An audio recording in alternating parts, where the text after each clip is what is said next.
নমস্কার, কেমন আছেন আপনারা সবাই? ঋতুশ্রীর আরও একটা নতুন ব্লগ ভিডিওতে আপনাদেরকে অনেক স্বাগত জানাই। চলুন আজকের ব্লগটা শুরু করা যাক।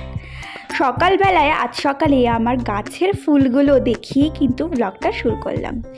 যখন সকালবেলা ঘুম থেকে উঠে এই গাছ ভর্তি ফুল দেখি, বিশ্বাস করুন যারা আমরা ফুল প্রেমী, গাছ প্রেমী, তারা না খুব তাদের মনটা খুব ভালো হয়ে যায়।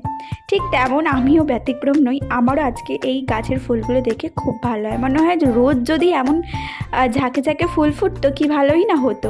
তবে সেটা তো না, প্রকৃতির নিয়মেই আমাদেরকে চলতে হবে। ফুলগুলো কখনো দেয় খুব ভালো, আবার কখনো একদমই দেয় না। তবে কি বলুন তো, ফুল গাছ এগুলো খুবই পরিচর্যা করতে হয়, তাহলে প্রতিদিন ফুল পাওয়া যায়। এই সময়ের অভাবে তো গাছের পরিচর্যাই করা হয় না।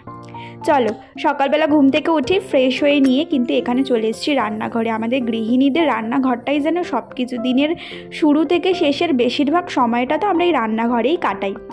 আর আজ করবো একটু চিকেন। তো প্রথমে ভেবেছিলাম চিকেনটা সকালবেলাতেই করব, তারপর ডিসাইড করলাম যে আজকে ঘুম থেকে উঠতে অনেকটাই বেলা হয়ে গেছে, তার জন্য ভাবলাম যে না থাক, চিকেনটাই সকালে করব না, ম্যারিনেশনটা করে রাখি, রাত্রিবেলা ধীরে সুস্থে ঠান্ডা মাথায় চিকেনটা করতে পারবো। তার জন্য ফ্রিজ থেকে আগে সকালবেলায় চিকেনটা দেখো বের করে রাখলাম।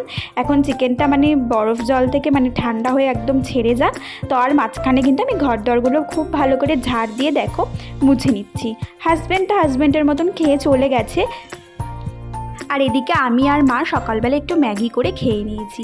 সকালবেলাটা ওই ম্যাগি, ওটস, ছাতু এইভাবেই চলে।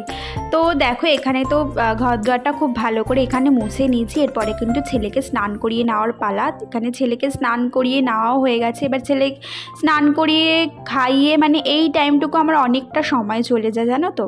তো চলো, ছেলেকে খাইয়ে টাইয়ে দিয়েছি। এরপরে কিন্তু চিকেনটা ম্যারিনেশন করছি কীভাবে তোমাদেরকে একটু দেখিয়ে দিই। প্রথমে এখানে একটু পেঁয়াজ বাটা নিয়েছি। পেঁয়াজ বাটাটা নিয়ে তারপরে কিন্তু এখানে একটু টক দই দিয়েছি। ফ্রিজে যেহেতু আজকে টক দইটা ছিল, তার জন্যই টক দইটা একটু দিয়ে দিয়েছি। একটু হলুদের গুঁড়ো, লঙ্কার গুঁড়ো, জিরের গুঁড়ো, ধনের গুঁড়ো, রেগুলার যে মশলাগুলো লাগে ঠিক সেই মশলাগুলো দেখো এখানে দিয়ে খুব ভালো করে ম্যারিনেশনটা করে নিচ্ছি। তো এই ম্যারিনেশনটা করা থাক। আর অবশ্যই এখানে নুন আর আদা বাটা, রসুন বাটা তোমরা অ্যাড করো, আমি কিন্তু দিতে ভুলে গেছিলাম। তো যাই হোক, এখানে দেখো আমি কিন্তু স্নান টান করে চলে এসেছি। এবার একটু স্কিন কেয়ার করে নিচ্ছি, যেটা আমাদের মেয়েদের সবার দিনের একটা পার্ট অংশ বলতে পারো। তো এখানে স্কিন কেয়ারটা করে একটু টোনার লাগিয়ে নিলাম, একটু জেল যেটা এখন ইউজ করি সেটা ইউজ করি। বেলা হয়ে গেছে জানো তো, এখন প্রায় 1:45 বাজে। এখন আমি পুজো দেবো, বৃহস্পতিবার পুজো, বুঝতেই পারছি লক্ষ্মী নেই, লক্ষ্মীর ঘটও নেই, কিন্তু আদারওয়াইজ যেই সব ধুয়েছিলাম ওগুলো সলতে লাগিয়ে প্রদীপ জ্বালাতে হবে। অনেক একটু খাটনির কাজ আছে। তো চলো পুজোটা দিয়ে আসি। আজকে আর তোমাদের সাথে পুজোটা শেয়ার করা হলো না। পুজোটা দিয়ে এসে ওই বাড়ি গিয়ে ছেলেকে খাওয়াতে হবে, অনেক লেট হয়ে গেছে। তো চলো যাওয়া যাক, পুজোটা দিয়ে আসি।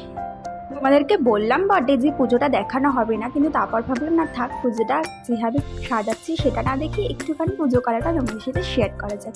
তো দেখো দিনের এই অংশ এই জায়গাটা আমার কাছে শান্তির একটা জায়গা। আমি এখানে এসে মন প্রাণ খুলে আমার ঈশ্বরের সাথে আমি এখানে গল্প করতে পারি, কথা বলতে পারি, এটা আমার একটা শান্তির জায়গা বলতে পারে।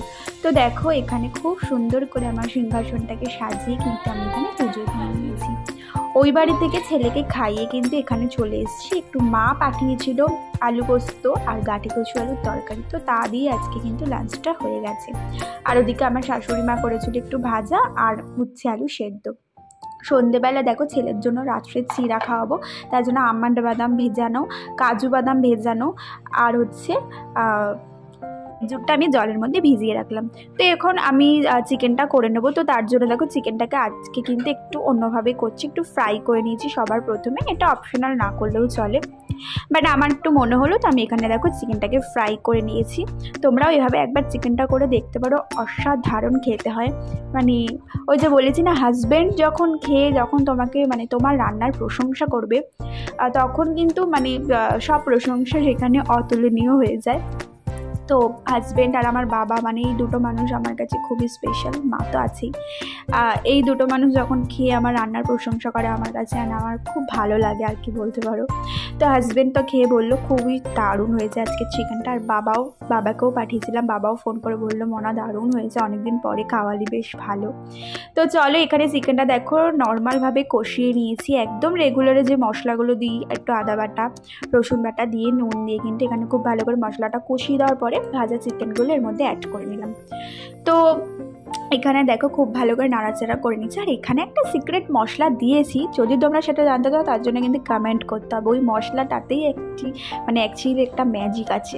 তো সেই মশলাটা কিন্তু একদমই আমার নিজের হাতে বানানো একটা মশলা। তো এখানে দেখো মশলাটা দিয়ে ভালো করে কষিয়ে নিলেই কিন্তু রেডি হয়ে যাবে গরমা গরম চিকেন। তো চলো বন্ধুরা, আজকের ব্লগটা এইটুখানি। ভালো লাগলে লাইক শেয়ার কমেন্ট।